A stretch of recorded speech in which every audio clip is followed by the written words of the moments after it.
when you were gonna send him on home anyway, Kenzie. So do you really feel bad? That's why you try to have that conversation with those guys beforehand because you wanted them to, reassure you that what you're about to do is okay. Anywho, so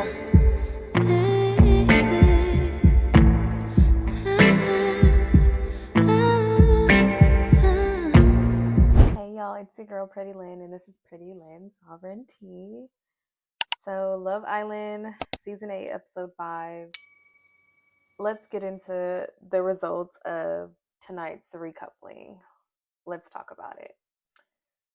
So the episode starts off with, of course, you guys know from the last episode, Beatrice pretty much went off on Mel about her just stealing the bombshell and not letting Kenzie get to even talk to him. So this episode starts off with, of course, Mel storming off and then Naya following her to comfort her. And, Mel is crying to her and Anaya is pretty much reassuring her, letting her know, like, you're not crazy. The way she talked to you wasn't right. It's just, the way it came off was just not right at all. Boom, boom, ba. Then, of course, Trinity, if you guys see me looking over, I'm just looking at the notes on my MacBook just to make sure I'm on top of everything. It's late. But of course, Trinity, the camera pans over to Trinity and Beatrice, whatever. And Beatrice is like, oh, I didn't know she was that sensitive. Like, I don't regret anything I said. And then Trinity was like, I understand both sides, which I appreciate for Trinity doing that because she's kind of helping Beatrice see that, see the other point of view from it. You know what I'm saying? And Beatrice was pretty much double downing on what she did and said. It was like, I didn't know she was that sensitive. I didn't see anything wrong with what I said. Beatrice, I think the way she was raised, she's probably used to being a tough cookie because that's what her parents raised her to be. You know what I'm saying? So like I can kind of see it from that point of view. Um, at the same time, I love that Trinity try to help her see the other side and was like, hey, like even though like what you said was right and valid, maybe it's just delivery. You know what I'm saying? Like I see both sides. Like she said she was sorry as soon as you brought it up to her, but you kept, you know, hounding down on her about it, whatever, which was not cool. Which I appreciate that for sure. Sean, he pulls Bryce and he tells Bryce like, hey, just to make sure I'm respectful, I do plan on pulling Trinity for a chat. And I just wanted to make sure that you were aware of that, so that there's no bad blood or anything like that. But I am interested in pulling her for a chat, having a conversation with her. And then Bryce is just like, oh no, like I know you don't have no ill intent with anything. Like I respect that. Feel free, you're fine, stand the third, like that's fine, whatever. And then Bryce goes in his confessional and just like, I'm scared because of course he's handsome, good looking, da da da. But of course, if he wants to pour for a chat, he can pour for chat, whatever. And then one thing I didn't realize was for some reason I forgot that Sean was 29 too. I just thought Bryce was the only one that was 29. I'll just say, yeah, he old, get him out of here. But I didn't realize that Sean was 29 as well. So I was like, both the 29-year-olds want the youngest girl. Crazy, crazy work. Anywho, and then of course Corbin, the bombshell, him and Ken's, they go into soul ties, and then they're talking, and Kenzie's like, oh, like right off the bat, she's like, I want to know what's your type. I don't know what her obsession is, but like I feel like ever since her powwow or whatever that she had with Zach, it's like her first thing now is like, what's your type? Like, I want to make sure I'm your type. This, that, and the third. So, Corbin being the smooth talker that he is, he was just like, you are my type. And Kenzie, that just did something to her. And she's just all giddy, yada yada. She's easy. Anywho, he was telling her that she's his type, this is that and the third, and then she was just like all happy about that. And then next thing you know, he said something, oh, our kiss was so long ago, um can you give me a kiss now so I can be reminded of our kiss, yada yada. And of course, she gave it to him, like the easy girl that she is. And I'm just like, you know what, girl? Do you? You probably are his type. He probably likes easy women, which is why his longest relationship was what, a year and a half? Makes sense. Okay. Oh yeah. And then Kenzie was talking about how, yeah, you know,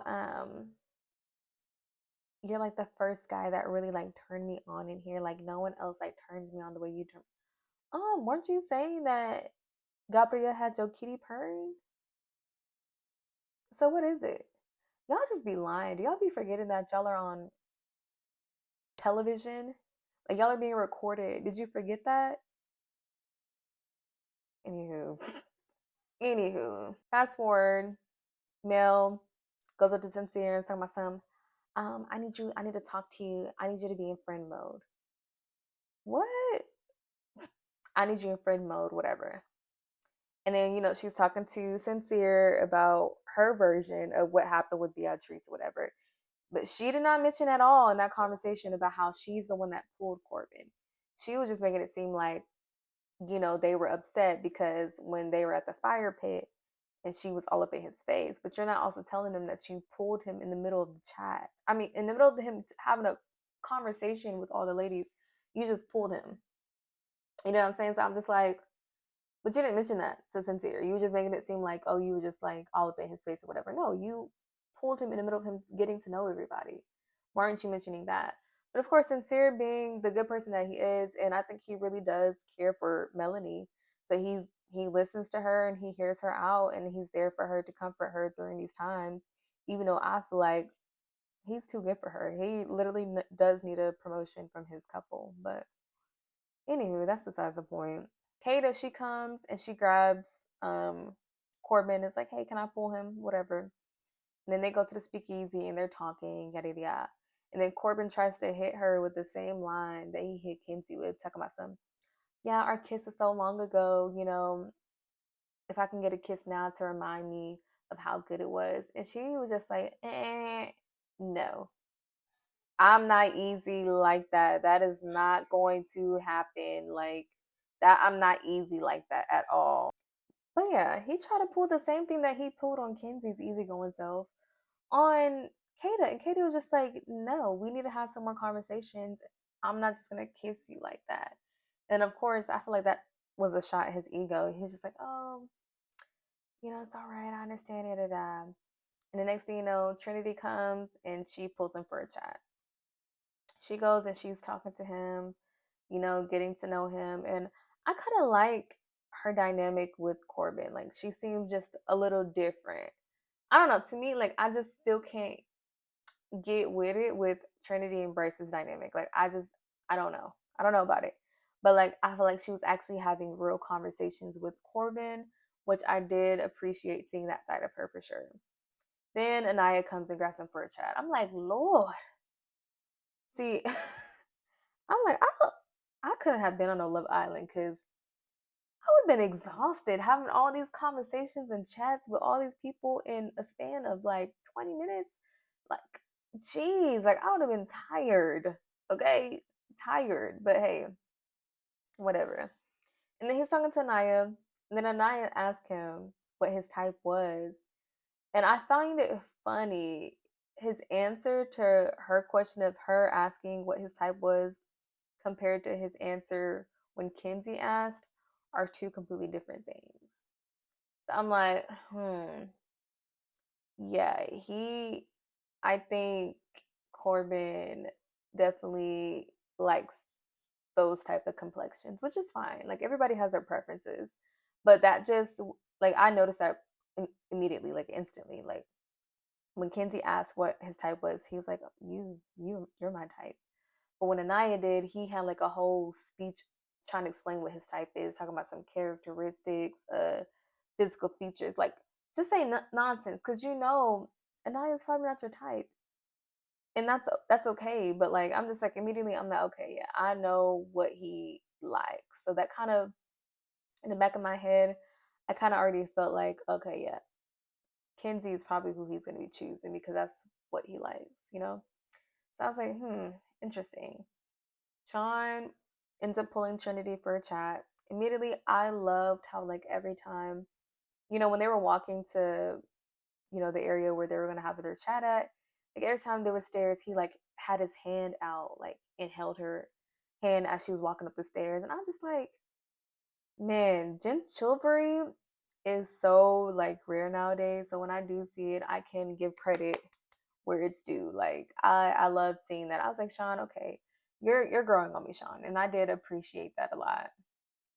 And then, of course, when he was having a conversation with Trinity, Trinity was pretty much mentioning like, hey, like I've been wanting to get to know you, you know what I'm saying? But like I also don't want to step on Kenzie's toes because I know she's single and vulnerable, and I know you guys been having something growing, whatever. And then Sean was like, same. I didn't want to like step on Bryce's toes because I know y'all have something going on and stuff like that. So that's why I haven't really been talking to you as much, but I have been interested in you, And I'm just like, dang. And I'm just like, I don't mind Trin and Sean's dynamic. I kind of like them together. I feel like Trinity and Sean's dynamic felt more natural than Trinity and Bryce's dynamic. But y'all ain't gonna fool me. Anywho. And then of course, next thing you know, um Gabriel is laid up in the bed with Beatrice or whatever, and Beatrice is just like, oh, Melanie was on one tonight, and he says nothing. Bea, I don't know what you see in him. Outside of like physical, like I don't know what you see in him. He doesn't offer anything. He doesn't offer any conversations. Like he doesn't offer anything. I don't know what you see in him. Why you're saying like, I don't know, maybe we're just not seeing it as much on camera, but I don't see him offering anything except for his tongue. I just don't see it. And then, they go to bed, good night, yada yada. And as soon as they wake up, Mel's like, yeah, he didn't cuddle me. I'm glad he didn't. I'm glad he did it. Your bad behavior should not be rewarded by any means necessary. So I'm glad he didn't cuddle you. Good. Good for him, Sincere. I'm proud of you, Sincere. Good. And then Corbin, he was coming up the stairs, and I was just like, who's he gonna bring breakfast for? I was just trying to wait to see who he was gonna bring it to, but he pretty much brought like a fruit platter for all the ladies. So I was just like, okay, he's keeping it respectful. I can appreciate that. I was like, okay, he's keeping it pretty respectful. And then Kenzie and Sean having a whole makeout session every time he brings her breakfast. Like, what is this? Kenzie, she just don't care. She's just wide and open, child. One thing about Anaya, she's gonna carry a bone. And she's gonna do it every time. Kenzie did not lie once during the challenge when she was talking about how Anaya knows all the tea, because she does. And one thing about it, she's gonna bring it to the forefront, and she's gonna let you know about it, and she's gonna just casually say it, like, "Oh yeah, did you know this? Did that?" She straight up told Kenzie like, "Oh yeah, Kata was saying that he tried kissing her like 3 times, in the speakeasy, and she just kept denying it. Like right after he kissed you, like he kept trying to kiss her, but she denied it. So that kind of gives like F-boy vibes. So just watch out for that." And she was just like, "What? I didn't know he was trying to kiss her." First of all, Kenzie, why do you care? You're kissing everybody. You're kissing everybody. Why does it matter who he kisses? You kiss everybody. You kiss everybody. If you can do a challenge every second throughout the day, you would. So why does it matter? Naya and Kenzie, they decide to do like a yoga, breathing exercise, like meditating thing. They did that instantly. I was just like, Kenzie, I see what you're doing. She was doing all the splits and stretching to where she was showing her body in front of these men. I'm like, Kenzie, you know what you're doing. She's so hot, bruh. When I say hot, I'm not talking about like, I'm not saying she's ugly, but like when I'm saying hot, I'm talking about like Little Caesar's hot and ready, like fast. Like that's just what it's giving. Like I'm just like, Kenzie, you know what you're doing. You know what you're doing, okay? And then of course, Sean, he has a conversation with Bea and Gabrielle, and he's just like, yeah, like what should I do, what should I do, y'all? Like, these are my options. Like, I have Kenzie, you know, and then also Anaya, and then, you know, no, not Anaya. He mainly said Kenzie and Trinity, and then maybe Anaya. And then Gabrielle was trying to tell him, "Oh, you don't want to try to steal, you know, uh, Trinity from Bryce." I'm just like, Gabriel, I see you. I don't care what anybody says. To Gabriel, his end game is Kenzie. Anywho, Kenzie pulls Corbin to the dock and confronts him about him trying to kiss Kata right after kissing her. And of course, he says he makes up some words on the spot. I'm like, oh yeah, he's a F boy. He was too quick with it. And guess what? Kenzie ate it all up. And I'm just like, you know what, Kenzie? You deserve whatever he's gonna try to do to you. I don't even care at this point. Bam and Mel have a conversation, and they pretty much hash things out. I feel like the conversation they had was pretty mature, and I can appreciate it. I was like, okay, y'all handle that conversation like some adults, and I can appreciate that. I was like, I'm not mad at it. And then Sincere, he pulled Anaya for a chat, and he was pretty much venting to her about Mel and how he didn't like what she was doing with Corbin and how she was acting. If the world and then if the roles were reversed, how she would be crashing out like she was doing a couple of days ago. And then Anaya was pretty much reassuring him, and trying to help him understand her point of view and stuff like that. And she pushed him to go talk to Mel. Goes and he steals Mel for a chat, and he pretty much explains how he feels to her, how he didn't appreciate what she did or how she's been moving. She was very apologetic, which I can appreciate. And they were able to hug it out, hash it out, kiss it out, and move on. Good for them. Casey, he's he he's a good one.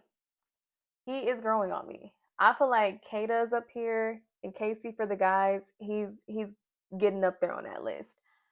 He is so sweet. The way he assures and pours into Anaya is just so beautiful. And for some reason, I just still don't see it for her. Like, I don't see that she feels the same way towards him. But I do love the way he is pouring into her. Like, it's just everything to me, and it's literally warming my heart up. Like, that's what Black women, especially dark skinned women, need on television. They need that type of representation, and he's giving her flowers, and I'm loving every single moment of it. Like, I'm just like, yes, he was bigging her up, and I was eating it up for her. I was just like, he deserves the world. I don't care who he's with, he deserves the world. Okay. And then you know Trent and Bryce, I still don't believe it. I still don't see it. I need a few more episodes. I still just don't see it for them. And then they get a text talking about how the men are going to be up, the women are going to be choosing, and whoever is not chosen, that man will be single and vulnerable. So, as they're getting ready for tonight's recoupling, Corbin gets a text pretty much saying, like, hey, we know you're good with secrets. So, you're actually going to be safe from elimination. You're going to be the first one to choose who you want to couple up with. And then all the other ladies are going to have to choose the remaining men, and whoever's not chosen will be up for, they'll be vulnerable and single, pretty much. So I'm like, the way Corbin goes about it will determine who's going home. And I'm just like, I don't know who he's going to choose. Whoever he chooses, I know that whoever is attached to them is going home instantly. So, they get to the fire pit. Ariana gets there, yada yada, yada, explains everything, tells the boys to come stand in the front while the ladies sit down, and they go one by one to choose. And she's like, but one last thing, Corbin's going to choose who he wants to couple up with first. Corbin goes and he chooses Kenzie. How many of you were shocked? Anywho. And then after that, instantly though, once he chose Kenzie, I was like, oh, I know who's going home. I know who's going home. Then next goes Anaya. She chooses Casey, of course. And then, of course, Mel chooses Sincere, Kata chooses Zach, Bea chooses Gabrielle, Trent chooses Bryce, and that just leaves Sean. And Sean was single and he was vulnerable and he was also dumped from the island. So, everybody in action until they're crying, acting bag. Gabriel really threw me off when what he was trying to do. I'm like, Gabriel, please. Um, so the only person who I saw real tears fall was Trinity. Everybody else, I feel like they were trying to force the tears to fall, but nothing was coming out. Anyhow, so Sean ends up going home, and then Kenzie, she's like, I feel bad, and everybody's like, were you gonna choose Sean? She's like, no. So I was like, so he was gonna go home anyway. Anyway, he was going home anyway, and Kenzie was trying to act like she was so sad, da da da. When you were gonna send him on home anyway, Kenzie. So do you really feel bad? That's why you try to have that conversation with those guys beforehand because you wanted them to, reassure you that what you're about to do is okay. Anywho, so Sean leaves, of course. They're all sad, saying their goodbyes, yada yada. And we get a preview of the next episode, and pretty much there's gonna be 3 new bombshells, and they're all white. I was just like, oh, okay. They probably was just like, ugh, this island getting a little too colored. Let's saturate it a little bit. Let's saturate a little bit. So we're gonna see how these new bombshells switch up or change up the villa. Looks like a lot of them are Corbin's type. So Kenzie, you might be the next one going home. So be careful. But yeah, that was Love Island season 8, episode 5. The episode was cool. It was okay. Sean, you might need to look into becoming one of those sexy police officer strippers because your career as an actual police officer is over, according to the mayor. So good luck with that, and I hope you can spend some time with your son now. And that country music is going to hit on the flight back home. Okay. But yeah, thank you guys for watching this review. Please like, comment, share, and subscribe. Please, follow me on Instagram and TikTok as well. Y'all enjoy the rest of y'all's evening. Thank you for tuning in.